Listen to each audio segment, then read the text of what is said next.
and that gets me to Anthony DeMarco's article I read today over at the fourth period. It's pretty good if you want to give it a shot. First, the bulk of it is about Sean Couturier's agent change. Okay. And the first interesting thing he pointed out, because we discussed this a little, I can't remember if you were here for it, when Torts kind of called out Couturier's agent, was like, I don't even know if that's his agent. Yeah. It might not have actually been. He says, what's important to note is that Couturier did not change agents. He did not have formal representation before hiring Pat Brisson last week. While Eric Lupien was previously listed as Couturier's agent, he did not formally represent the player. It was actually Lupien's father, Gillis, was Coots' agent when he signed his 8-year contract in 2021. Since then, Couturier has not had formal representation, though the younger Lupien was still listed for NHLPA purposes. And so when he spoke out on Couturier's behalf, it may not have sat all that well with Coots. So all of this makes perfect sense now. Like, it seems, it makes way more sense. There's literally nothing remarkable about this at this point. So he didn't have an agent because his agent died, right? I guess that's what happened, or retired. Let's go with one of those. So I'm guessing as a favor to him, he was like, all right, you can be my agent. I guess he has to have an agent listed. Yeah. But he wasn't really. So then this kid says stuff out loud, probably without asking Couturier if he wanted him to.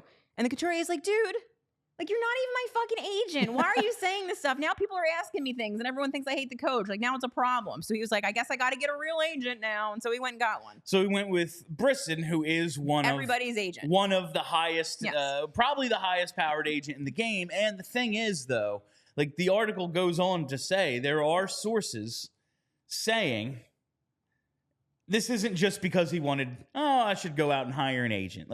He does have his contract. It's not as if he's going to be negotiating one of those at any point. It might sound like he's the kind of guy you bring in if you need somebody with the reach to get a trade this complicated done. Who sources? Who's it's saying? Anthony DeMarco. He's saying this? Yes. Now, first of all, you didn't put that in the outline. Disrespectful to me. Disrespectful to me. Because I didn't read the article. But I just, you have to have an agent.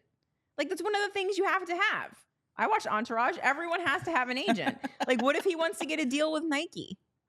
I'm sure that they're knocking. I'm sure that there's plenty of brands that want Sean Couturier as the face of them. That was the thing that stuck out to me is Sean Couturier is not Austin Matthews. Yeah, maybe he's going to get a Cure auto insurance commercial.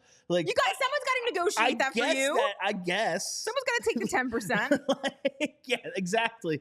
It just seems like it's part of this bigger thing. We talked about this at the beginning, though. If that's the case, both of these things are good. It's good if there's nothing here and everything's fine. And Couturier was just I guess I'm going to have to be a grown-up and get an agent.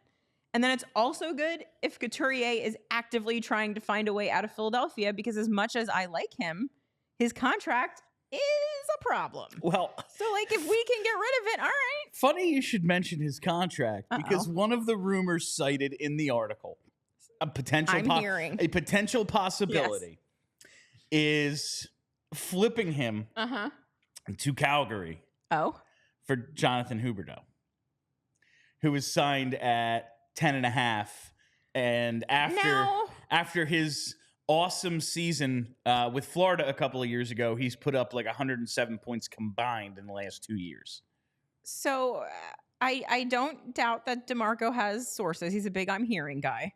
But precisely why would the Flyers do such a thing? Why would they do that? Jonathan Huberdeau is a problem for the Calgary Flames. Yeah. We don't need any more problems. And it sounds like he could be a bigger problem because he makes more dollars. I suppose the thought is he could provide them a bit more of what they need and play with the Are we pace. doing the change of scenery? Yes.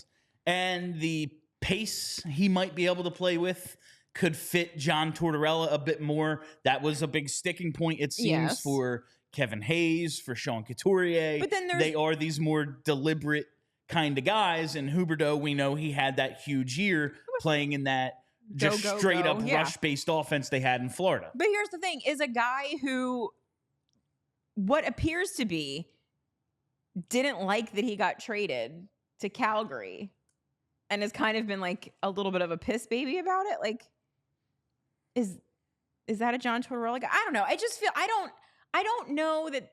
How old is Jonathan Huberdeau?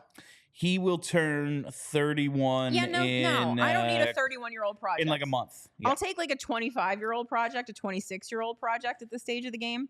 We don't need a 31-year-old project. Like, if we're going to be stuck with an albatross of a contract, it might as well just be the one that we know.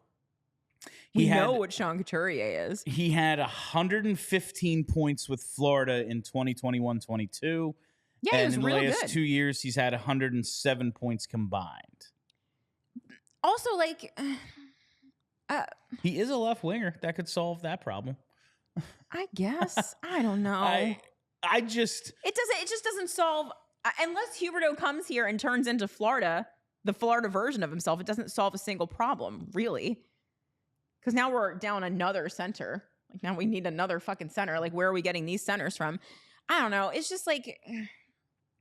I guess the thought is he'd just be a better stylistic fit, and you would get out from under the Couturier contract. He's marginally younger than Couturier. He makes $3 million more than Couturier. I'm just trying to come up with a reason it makes sense. Could we get some kind of like guarantee in writing from John Tortorella that he's going to give me Florida's like game strategy? Like, I would like them to play exactly like Florida did in that year. That was a lot of fun for everybody. They tried this year. 5 forwards on the power play. Let's go. Like, let's do it. But I don't know. I don't love that one. But, you know, if it happens, it happens.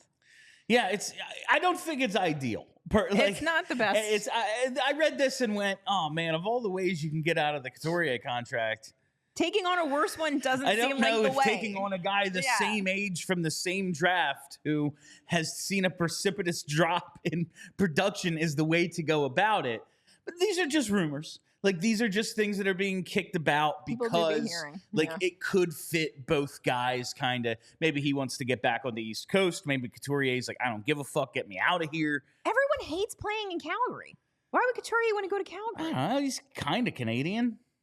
Yeah, but not that way. It's all the same. That's the bad side. Yeah, listen to Bret Hart talk. Like, he's not allowed to get pinned anywhere in Canada. It's basically all one place. It's one huge forest. Well, so, you know, I guess. Alberta is special in a bad way. I don't know. I don't really know where anywhere in Canada is. I saw someone over there. It's up. It's up. I saw someone on Twitter the other day say they're rooting for Vancouver because it's the only Canadian city they can ballpark on a map. I was like, you know what? I agree. You can ballpark Edmonton. It's like a little to the east of Vancouver. There you go. Like, fucking nailed it. I know, like, Toronto must be pretty close to Buffalo, but I don't know if I could find Buffalo on a map. I believe you could, William. I have a lot of faith in you. We used to play this game at Broad Street Hockey. We did. And I'm like, I can't probably name all the states. If you were to put the states in front of me, I don't know if I could get them all. We did used to do this. What's wrong with us? I am horrible at geography. Like, I have plenty of skills. Like, I can do this. We don't have a show topic today, and we're going to end up filling out an hour. I can bullshit with like this for an hour. But like, well, you know, geography. You don't technically have to know anything anymore. Yeah, it's honestly, why would I waste the time to know things when I'm spending all this money on a computer in my pocket? Like, put it to use. I have other things you can place into your brain: wrestling facts, hockey facts. Directions to various bars and restaurants. Like, you don't need to know where Edmonton is. Oh, Ava gets so mad at me. Like, I don't know anyone's name. I don't know where anything. I'm real bad I don't know where anything is. And then I'll just be talking and I'll mention like a Mick Foley match from 1999, and she's like, "What's the match? Why? Why can't you just know my cousin's names? Names are hard." I'm like, I don't know. If I could, I would. Like, I have to reset my password every time I check the bank account. I don't know. because. If my browser didn't remember my passwords, I would be useless. Yes, it would be horrible. We all silly like the mayor.